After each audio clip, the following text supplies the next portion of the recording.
Thomas Ligotti, Mad Night of Atonement, A Future Tale. Once more from the beginning, once more until the end. You know who Dr. Francis Haxhausen was and how his disappearance affected the scientific world. There was dismay and confusion when one of the leading scientists on Earth withdrew from an active life of research.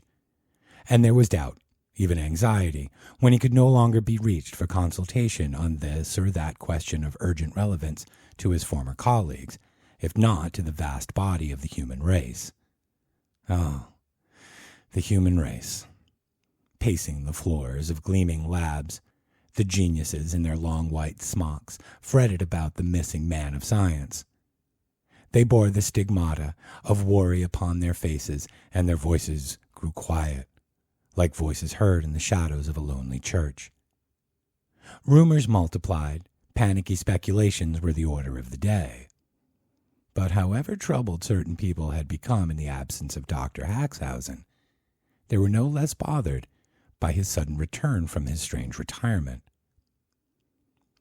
He was now quite a different man, shaking the hands of old friends and smiling with a warmth that was entirely out of character. "I've been traveling here and there," he explained, though he avoided elaborating on this statement. For a time, everyone kept an eye on Dr. Haxhausen, eager to witness a revelation of some kind, or at least some clue to suggest what had happened to him, and how nerve-wracking vigilance can be. It was not long, however, before the inevitable conclusion had to be drawn. The unfortunate man had lost his reason, gone mad from years of overwork in the service of his calling. But perhaps there still remained some pretext for hoping that the scientist would recover. After all, he managed to avoid the constraints which some, including members of his own family, had attempted to place upon his movements. And certainly this was an achievement that hinted at the survival of some measure of his old genius. Indeed, Dr. Haxhausen fought to preserve his freedom with very good reason, for he required a great deal of it. Freedom, not reason, to pursue his plans for the future. For almost a year he had worked secretly and alone in an old empty factory building located in an open field many miles from the nearest city, and into this building he brought a motley array of equipment. Objects, devices, and machinery that belonged to quite different times and places, diverse worlds of human creation. There were, of course, the most modern machines and instruments of science, some of which had only come into being since Dr. Haxhausen's disappearance. But there were also items of far earlier historical periods, and a few imported from cultures that would not be considered very far along the path of technological progress. Thus, Dr. Haxhausen unpacked several oddly shaped vessels decorated with strange glyphs and primitive images. And these clumsy vessels he rested upon a table among elegant containers of nearly invisible glass. Then he pieced together something that resembled a dirty drain spout or an old stovepipe, and he placed it, for the moment, upon the immaculate metal surface of a computer which had the color and texture of an eggshell. More exotic and antiquated paraphernalia were revealed slumbering in crates and boxes.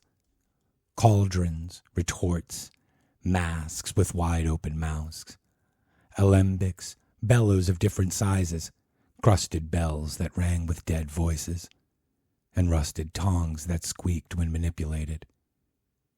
A large hourglass, a small telescope, shining swords and dull knives, a long wooden pitchfork with two horn-like prongs and a tall staff, marvelously embellished headpiece. Miniature bottles of very thick glass, plugged with stoppers in the shape of human or animal heads. Candles in ivory holders with curious carvings. Bright beads. Beautiful, convex mirrors of perfect silver. Golden chalices engraved with intricate designs and powerful phrases. Huge books with brittle pages, a skull and some bones. Doll-like figures made of dried vegetables, puppet-like figures made of wax and wood, and various little dummies composed of obscure materials. Finally, there was a shallow crate from which Dr. Haxhausen removed a vaguely circular object that seemed to be a flat stone, but a stone that was translucent and mottled like an opal with a spectrum of soft hues.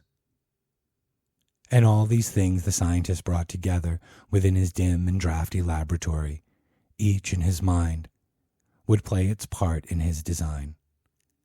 Clearly his idea about the practice of science had taken an incredible leap, though whether the direction was forward or backwards remained to be seen. For months, he worked with a mechanical industriousness and without worry or doubt, as though following some foreordained plan of assured success. Slowly, his invention began to take form out of the chaos of materials that he had united in this experiment. A miscegenation that would give birth to a revolutionary artifact, a crossbreed assemblage of freakish novelty. And the result of his labors at last stood before him upon the cold and dusty floor of the factory, and he was pleased by the sight of it. To the average eye, granted, Dr. Haxhausen's invention might have appeared as no more than a bizarre scrap heap, a hybrid of some inscrutable fancy. Dense and unbeautiful, it branched out widely in every direction, a mad foliage of ragged metal, and it seemed just barely, or not at all, integrated into a whole. Through the dark hollows within the chaotic tangle of the apparatus, the faces of dolls and puppets peeked out like malicious children in hiding. Incorporated into the body of the invention, their dwarfish forms mingled within its circuitry. These figures alone, by their very presence, might have bred doubt into the validity of the scientist's creation. And as must already be apparent, the eccentricities of the machine did not end with a few idiotic faces. Nevertheless, there was a certain feature of the invention that did appear to suggest some defined purpose. This was a long black tube, projecting from the midst of the debris, rising from it in a manner of a cobra set for an attack. But in the place of the cobra's pair of fascinating eyes, this artificial serpent was equipped with a single cyclopean socket, in which was fixed a smooth disc of beautifully blended colors. When Dr. Haxhausen turned a dial on the remote control unit resting in his palm, the dark metallic beast reared back its head and, with a sinister grinding sound, directed its gaze up toward the grimy skylight. For years this window on the heavens had remained sealed, but that night, through the efforts of the inexhaustible scientist, it was opened, and the spectral light of a full moon shone down into the old factory, pouring its beams into the opalescent eye of Dr. Haxhausen's machine. Later, when it seemed the beast was sated with its lunar nourishment, Dr. Haxhausen confidently flicked the switch on the remote control unit, and the moonlight, which had been digested and transmuted in the bowels of the beast, was now given back to its source, spewing forth as a stream of lurid colors into the blackness, a harsh spectrum which one witness later described to authorities as an awful rainbow quivering across the night. In the doctor's own description, this was called his sacred ray. With the first stage of his project successfully completed, Dr. Haxhausen moved out of his secluded laboratory. His machine, along with other things, was loaded on a truck by some hired laborers. Thus it could easily be transported from one place to another, to be exhibited before the eyes of any who would come to see it. And this is exactly what the scientist had in mind.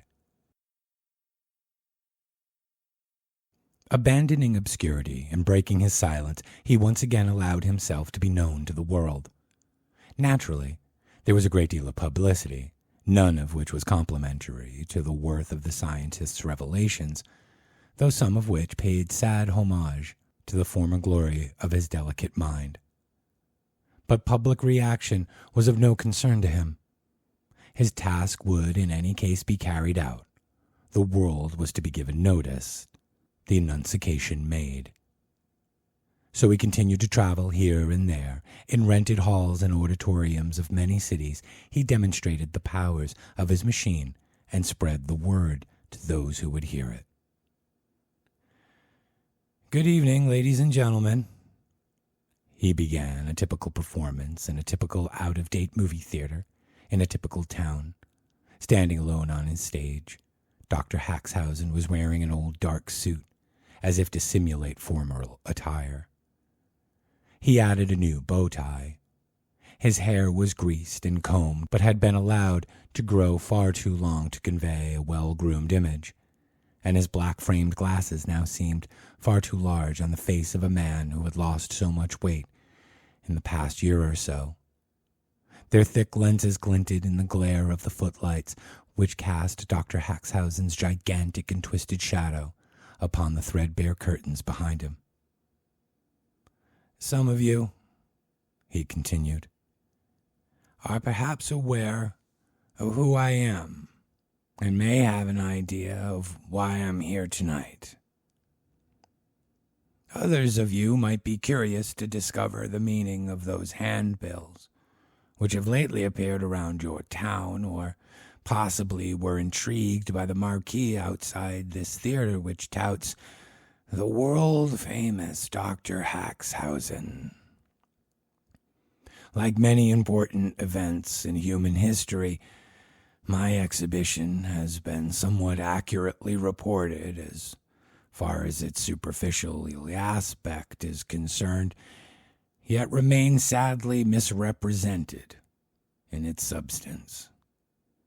Allow me at this point to disabuse you of a few false conceptions which may have affected your powers of judgment. First, I do not claim to either be the Almighty himself or his incarnation come down to earth, nor in fact am I one or the other of these things. Second, I nevertheless do claim that in the course of my recent travels, what the world has called my disappearance, I was granted certain revelations directly from the Creator, and in no uncertain terms received an itinerary of action from the same source. Third and last, I am indeed the scientist known as Francis Henry Haxhausen, and not, as can be conclusively proved, an impostor. As an appendix to my previous statement, I should say that my exhibition is not the absurd extravaganza of scientific farce that some have portrayed it to be, but a simple agenda consisting of brief lecture followed by practical demonstration of a device that I have recently constructed. At no point do I attempt, either as an illusion or in fact, to work permanent damage on the body or soul of any member of my audience. That would be contrary to the Creator's law and the truth of his nature. And that all I have to state in the way of a preamble to what I hope you will find an entertaining and enlightening attraction. I would like to open my lecture with the following anecdote. There is a legend that I hasten to underline the word legend that I learned while I was traveling here and there. It seems there was a sorcerer or an alchemist or something along those lines who dreamed of transforming the world through the creation of an artificial man. This man, the sorcerer dreamed, would not be subject to the flaws and limitations of the former type, but would instead live through many lifetimes, accumulating the knowledge and wisdom it would one day use to serve and improve the human race. The sorcerer, like all dreamers of this kind, was intent upon his vision and not particularly concerned with its ramifications in the large scheme of things. Thus he set about employing all of his thaumaturgical arts in the creation of his new man. First, a physical form was made out of the simple materials of wood and wax, resulting in a grotesque thing rather like a gigantic ventriloquist dummy. Next, the sorcerer practiced a secret chemistry and a hermetic linguistics to elevate this lifeless effigy into a rather admirable semblance of human life. Fatefully admirable, I might add, without wasting a moment glorying in his own achievement.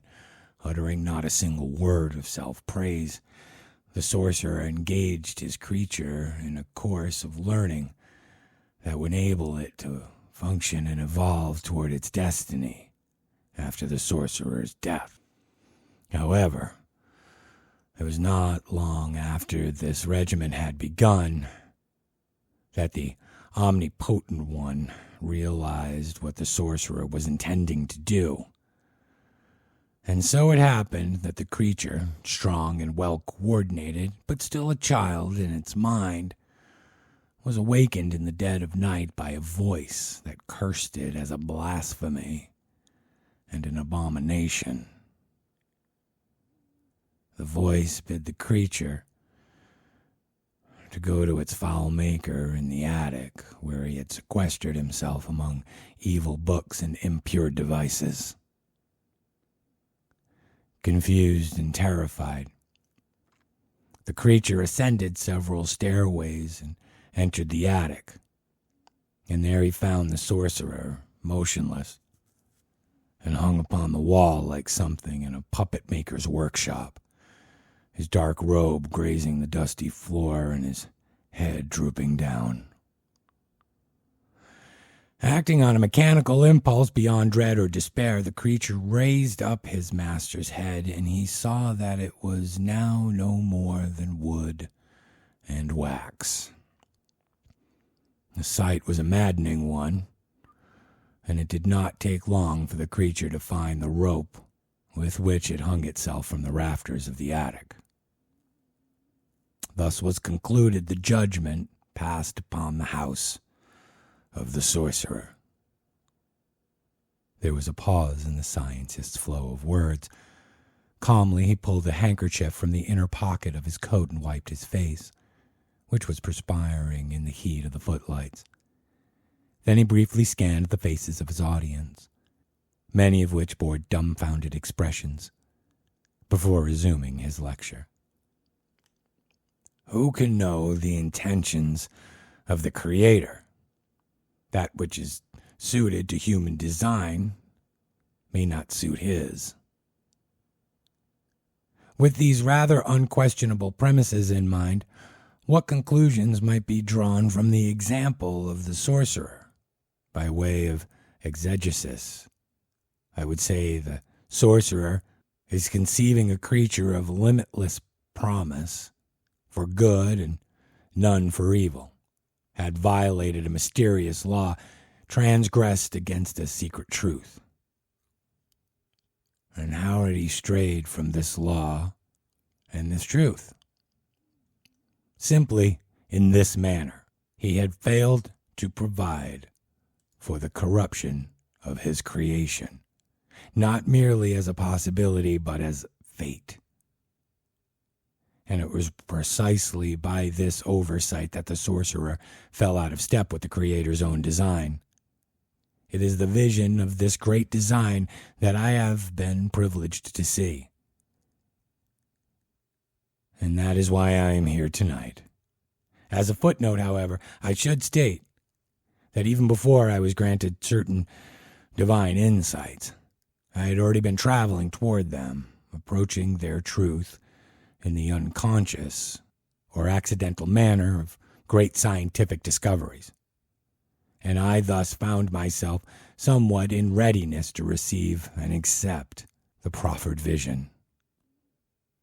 Let me explain that I have spent nearly all of my life as a scientist in a methodically frantic pursuit of perfection, driven by the dream of utopia, by the idea that I indeed contributed to an earthly paradise in the making. But slowly, very slowly, I began to notice certain things.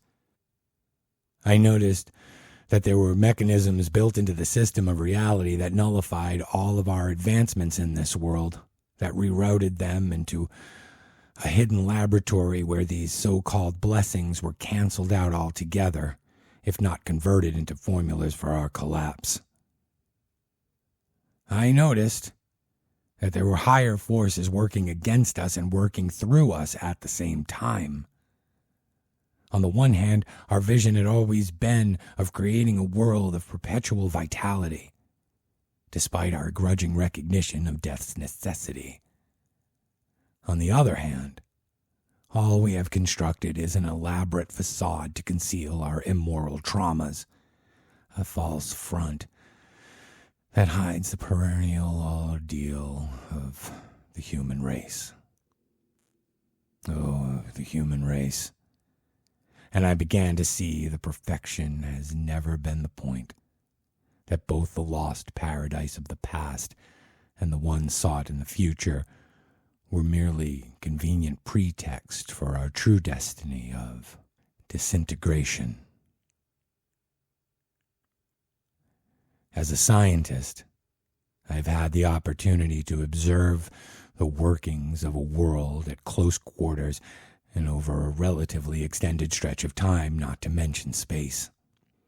And careful observation and painstaking verification, I was forced to this conclusion: the world thrives on its faults and strives by every possible means to aggravate them, while at the same time to mask them like congenital deformities. The signs are everywhere, though I could not always read them. But if vitality and perfection are not the aim of this world, what in heaven's name is?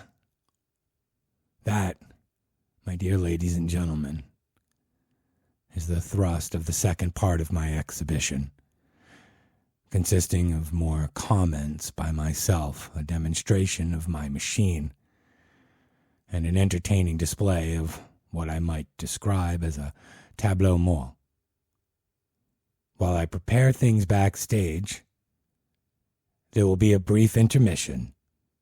Thank you.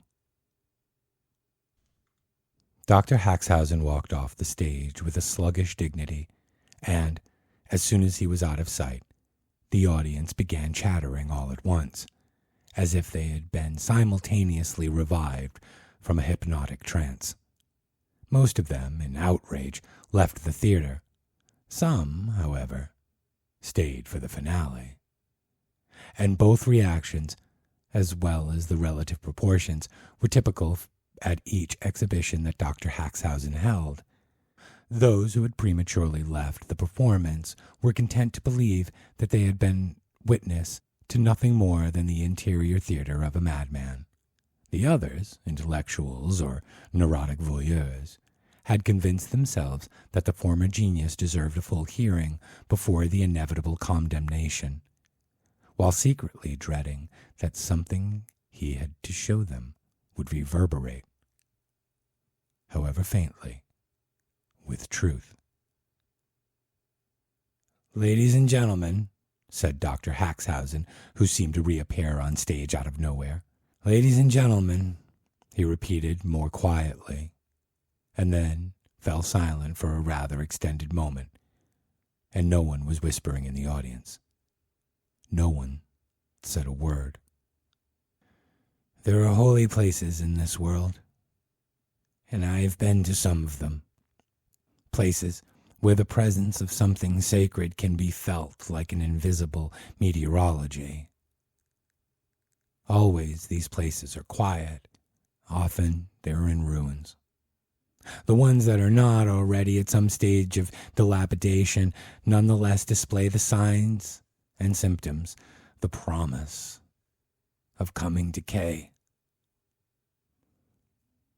We feel a sense of divinity in ruined places, abandoned places, shattered temples on mountaintops, crumbling catacombs, islands where a stone idol stands almost faceless. We never have such feelings in our cities or even natural settings where the flora and fauna are overly evident. This is why so much is atoned for in the wintertime, when a numinous death descends on those chosen lands of our globe. Indeed, winter is not so much the holiest time as it is the holiest place, the visible locus of the divine. And after winter, spring. Thus turns the carousel of our planet and all the others. But need it turn forever? I think not. For the ultimate winter draws near, ladies and gentlemen. The cycle of seasons, so the Creator has told me, is about to stop. He first spoke to me on a night which I had spent wandering the tattered fringes of a city. It might have been a city like this one, or any city. What matters is the mute decrepitude I found there among the few condemned buildings and vacant lots gone wild. I had all but forgotten my own name, who I was, and what world I belonged to. And they are not wrong who say that my reason perished in the radiant face of unattainable dreams for the future, false dreams, nightmares. And then, in the same place where I had traveled to hang myself, I heard a voice among the shadows and moonlight. It was not a peaceful voice or a consoling voice, but something like an articulate sigh, a fabulously eloquent moan. There was also a man-like shape slumped down in a corner of that sad room which I had chosen for my ultimate refuge. The legs of the figure lay bent like a cripple's upon the broken floor, the moonlight cutting across them and leaving the rest of the body in darkness. All except two eyes that shone like colored glass in the moonlight. And although the voice seemed to emanate from everything around me, I knew that it was the voice of that sad thing before me, which was the Creator's earthly form, a simple department store mannequin. I was the chosen one, it said. I would carry the message, which, like every annunciation from on high, would be despised or ignored by mankind. Because I, at that moment, could clearly read the signs which had been present everywhere in the world since the beginning. I had already noted many of the hints of foreshadowing, the prophecies, and knew them as inspired clues the Creator had planted, prematurely revealing the nature of His world and its true destiny. And I felt the sacred aura radiated by the crumpled figure in the corner, and I understood the scripture of the great design. It was written in the hieroglyphics of humble things humble to the point of mockery. All the lonesome, pathetic things, all the desolate, dusty things, all the misbegotten things, the ruined things, the failed things, all the imperfect semblances and deteriorating remnants of what we arrogantly designed to call the real, to call life. In brief, the entire realm of the unreal, wherein He abides, is what He loves like nothing in this world. And haven't we ourselves at some time come face to face with this blessed realm? Can you recall ever having traveled down a deserted road and coming upon something like an old fairground? A desolate assemblage of broken booths and sagging tents, all of which you glimpse through a high, arcing entranceway with colors like a rusted rainbow. Didn't it seem as if some great catastrophe had struck, leaving only lifeless matter to molder in silent anonymity? And were you sad to see a place of former gaiety lying in its grave? Did you attempt to revive it in your imagination? Start up the dead machinery and fill the midway once again with fresh colors and laughing faces? We've all done this and attempted to resurrect the defunct. And this is precisely where we have separated ourselves from the law and the truth of the Creator. Were we in harmony with him, our gaze would fall upon a thriving scene and perceive nothing there but ruins and the ghost of puppets. These, ladies and gentlemen, are what delight his heart. This much he has confided to me. But the Creator's taste for the unreal has required something to be real in the first place, and then to wither into ruins, to fail gloriously, hence the world. Extend this premise to its logical conclusion, and you have curtain, the Creator's grand design. And as the curtain slowly began to rise, the scientist backed away and said in a giddy voice, "But please, don't think that's when everything caves in. There won't still be music." The auditorium went black, and in the blackness arose a hollow and tuneless melody, which wandered to the wheezing and accompaniment of a concertina, a pathetic duet belonging to a world of low cabarets or second-rate carnivals. Then, on either side of the stage, a tall glass case lit up to reveal that the two atrocious musicians were, in fact, life-size automatons. One which pumped and pulled the snaking bellows of a concertina with a rigid motion of his arms, while the other scraped back and forth across the strings of a violin. The concertina player had his head thrown back in a wooden howl of merriment. The violin player stared down in empty-eyed concentration at his instrument, and both appeared lost in a kind of mechanical rapture. The rest of the stage area, both above and below, also seemed to be occupied entirely by imitations of the human image. Puppets and marionettes were strung up at various elevations, revealed in their weight by fragile, glistening threads. Mannequins posed in paralyzed leisure, which looked at once grotesque and idyllic. Other dummies, an odd assortment of dolls, sat in miniature chairs here and there, or simply sprawled about on the floorboards, sometimes propping each other up back to back. But among these mock people, as became evident the longer one gazed at the stage, were hidden real ones, rather ably imitated the imitations.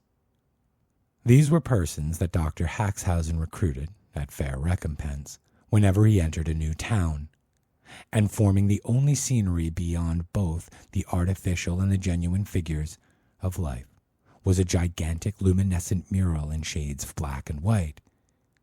With photographic accuracy, the mural portrayed a desolate room, which might have been an attic or an old studio, and which contained some piece of nondescript debris strewn about.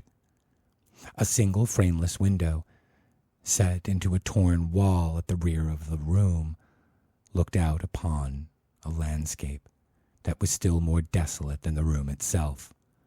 Earth and sky had merged into a gray and jagged scene. You see how things are, ladies and gentlemen. Whereas we have been dreaming so long of creating perfect life in the laboratory, the Creator holds sacred only the crude facsimile, which best echoes or expresses his own will. He has always been far ahead of us, envisioning a completed work at the end of history, and he has no more time to linger over the vital stages of universal evolution, because no truth or life can exist in us as we are, for truth and life can only exist in the mind, the will of the Creator, and we have stubbornly made it our business to do nothing but oppose that mind, that will. We are simply the raw material for his beloved puppets, which reflect to perfection the truth of the Creator, and are the ideal dwellers in his paradise of ruin.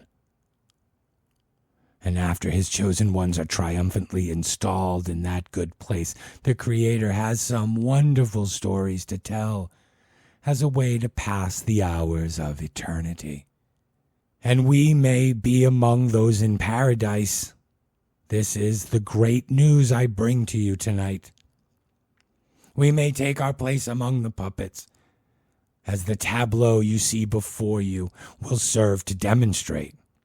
For the moment, there are certain faces insinuated within this select company that do not belong, that stand out in an unpleasant way. How to bring them into the fold is the question. And the answer, if you will turn for a moment and direct your eyes toward the balcony, the answer, spotlight, is the puppet machine. Turning their heads, as instructed, the audience saw the object which, under the sharp spotlight, seemed to be resting on nothing, as if secured to the darkness itself. Some of the more observant members of the audience noticed the shining waxen faces whose eyes looked back at them from within the bizarre contraption. Set in motion by the remote control device in Dr. Haxhausen's coat pocket, the machine noisily elevated its stovepipe neck and pointed its single iridescent eye at the figures on the stage. Ladies and gentlemen, I mentioned earlier that winter is the sacred state of things, the season of the soul. But that is not to say that the definitive winter we are approaching will be without all of the colors of the rainbow. For it is the frigid aura of the sacred ray, the very eye of the Creator, that will bring about the wondrous conversion of all things. As you can see, the design is his own. And by means of modern assembly techniques, a sufficient quantity may be produced to serve the world, bathing every one of us in the garish radiance of our destinies. The effects? If you just keep watching your fellows upon the stage. There, see how the shafts of color pour down upon the stark scene, overlaying surfaces with an uncanny kaleidoscopic tint.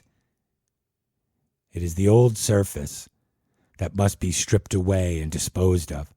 Time to leap from the summit of illusion our world has achieved, a glorious plummet after so many centuries in which we erred on the side of excellence, when all the Creator had in mind was a third-rate sideshow of beatific puppetry.